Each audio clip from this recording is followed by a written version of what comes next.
Oke teman-teman, jadi 2 minggu terakhir ini saya lihat market itu tidak bergairah ya. Karena begitu-begitu saja pergerakannya sideways. Nah kenapa bisa seperti itu? Semenjak China introduce stimulus ke market mereka, itu banyak dana asing yang keluar.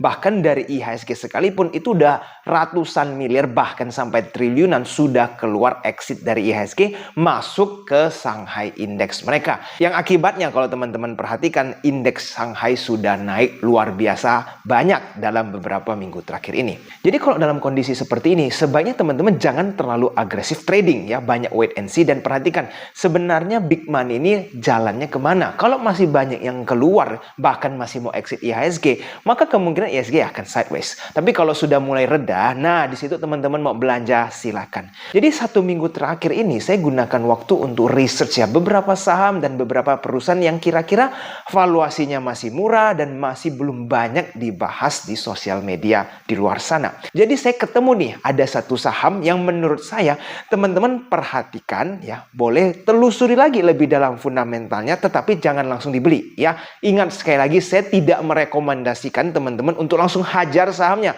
Tapi analisa dulu kira-kira suka nggak dengan bisnis modelnya. Apakah fundamentalnya cukup murah. Baru kalau teman-teman suka semua belilah saham tersebut. Nah kira-kira apa sahamnya? Pastikan nonton video ini sampai selesai.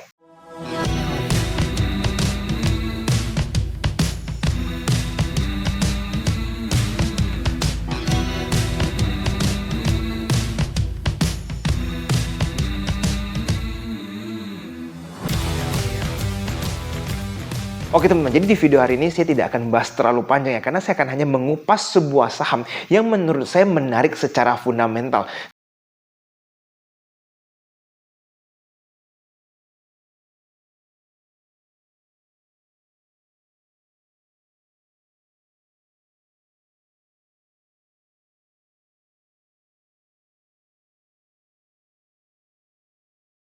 Saham tersebut adalah BULL. Yes teman-teman, di tahun 2020 dulu saya sempat bikin video mengenai bull ya, dan waktu itu naiknya cukup banyak. Nah, sekarang di tahun 2024 kelihatannya bull ini sudah mulai turnovernya semakin serius. Coba kita mulai pelajari omset mereka. Jadi teman-teman, saham bull ini atau saham buana lintas lautan, omsetnya itu dari tahun ke tahun terus-terusan naik. Dari dulu yang rugi sekarang sudah mulai menjadi profitable. Dan kalau teman-teman kita lihat secara detail, itu ternyata cukup tinggi ya. Yang memang kita tahu bisnis model pelayaran itu bisnis model yang marginnya cukup besar. Jadi kalau omsetnya sudah naik, profit marginnya juga masih cukup besar. Kita lihat net profit bull juga konsisten naik ya, khususnya di tahun 2024 ini. Sedangkan kita tahu banyak sekali industri di luar sana, bahkan seperti rokok dan lain-lainnya, itu semua terjun bebas omsetnya. Tetapi untuk perusahaan yang satu ini, kelihatannya omsetnya konsisten bertumbuh. Bahkan profit marginnya masih terjaga cukup tinggi. Nah, sekarang kita mulai nih pelajari balance sheet. Dari equity lumayan besar di angka 2 triliun lebih, dan kalau kita bandingin dengan hutangnya, nah hutangnya bull ini memang lumayan gede juga ya. Jadi kalau kita bandingin dengan equity hampir berimbang. Nah kalau seperti ini berarti bull ini ada kewajiban ya untuk bayar bunga pinjamannya. Selama kalau mereka terus membukukan profit, itu tidak akan ada masalah. Tapi kalau nanti suatu saat drop omset dan profitnya mulai menipis, disitulah mungkin mereka bisa kesusahan untuk lunasi hutangnya. So far kalau kita lihat dari free cash flow-nya bull masih positif. Jadi teman-teman saya lihat mereka ini masih generating cash flow. So it's good kan. Nah sekarang kita lanjut dari sisi valuasinya teman-teman ya. PE-nya bayangin di saat video ini dibuat price earning-nya bull cuma di bawah 4 ya, 3, sekian. Ditambah lagi PBV-nya itu masih di bawah 1. Kalau kita perhatikan PE yang rendah, PBV di bawah 1, berarti saham ini tergolong under value. Nah, kalau dari segi valuasi sudah murah, omset bertumbuh nih teman-teman, dan profit marginnya masih cukup tinggi.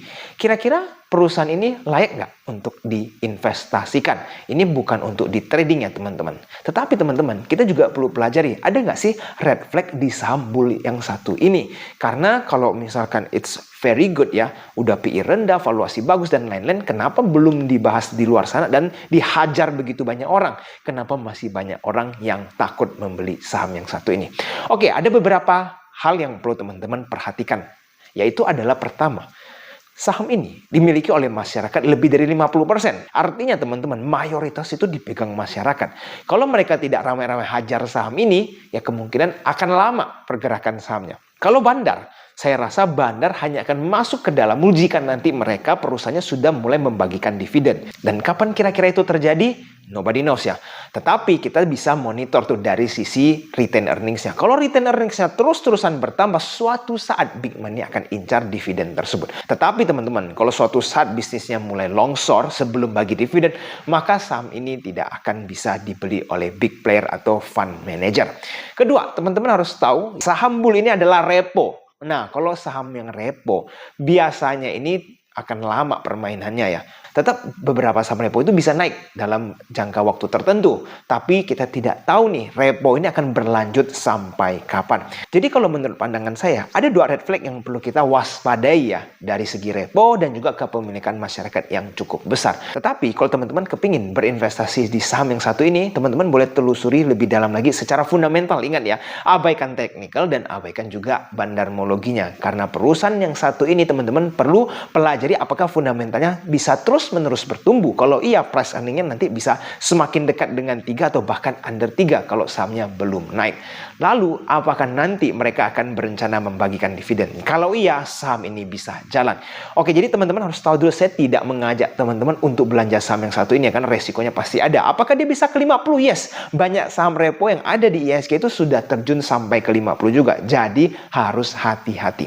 Oke, teman-teman, sebagai penutup, saya akan tambahkan lagi ya. Pandangan saya ada sebuah saham nih yang menurut saya perhatikan baik-baik karena saham ini bisa memberikan kita bahkan beggar kalau kita beli di harga yang tepat. Nah, mungkin teman-teman tahu ya, saham ini cukup banyak kontroversi dan sudah memakan banyak korban retail. Khususnya retail sih yang ikut di IPO, yaitu adalah saham Bukalapak. Setelah IPO, sahamnya tiba-tiba berubah bisnis ya. Awalnya buka perusahaan e-commerce, setelah melantai di bursa, tiba-tiba jadi perusahaan deposito. Ya, seperti ada bank mini. Uangnya dipungut, lalu dideposito kan udah nganggur. Nggak tahu mereka mau berbisnis apa. Nah, Bukalapak, kalau teman-teman perhatikan, itu cuan dari deposito, itu kan besar sekali. Kalau mereka, itu karyawannya udah dipecat begitu banyak, biayanya itu kan kecil.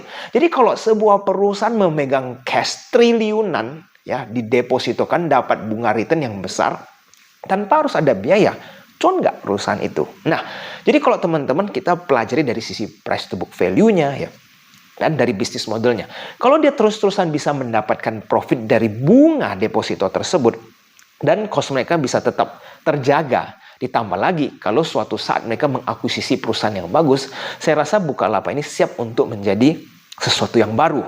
Tetapi teman-teman, kita harus perhatikan juga, Bukalapak ini bisa saja turun seperti Goto. Goto itu kan dari IPO sempat turun sampai gocap ya, seperti yang pernah saya jabarkan di sebuah video membahas tentang Goto. Saya juga yakin bahwa suatu saat Goto ya bisa ke gocap. Nah, dan memang terjadi. Sekarang kalau Bukalapak bagaimana? Saya tidak bisa memastikan Bukalapak bisa ke 50, tetapi potensi itu selalu ada.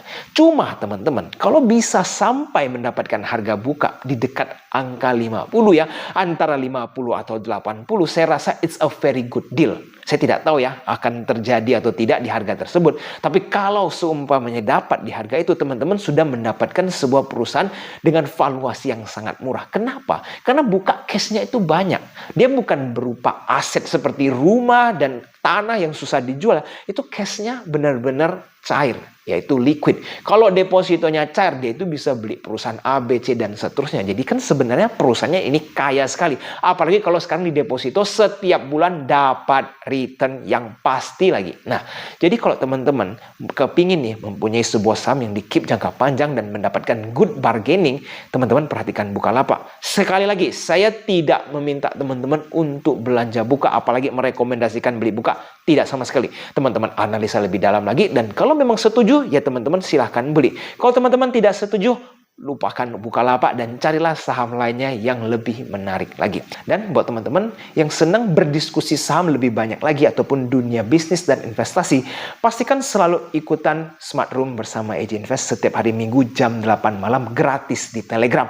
Linknya saya cantumkan di kolom komentar di bawah. Ingat, tidak banyak yang gratis di dunia ini, dan selama masih AJ Invest memberikan ruang diskusi gratis, manfaatkanlah sebaik-baiknya supaya teman-teman bisa terus bertambah ilmunya tentang dunia investasi. Oke teman-teman, videonya sampai di sini. Sampai jumpa di video selanjutnya. I'll see you again next time. Bye-bye.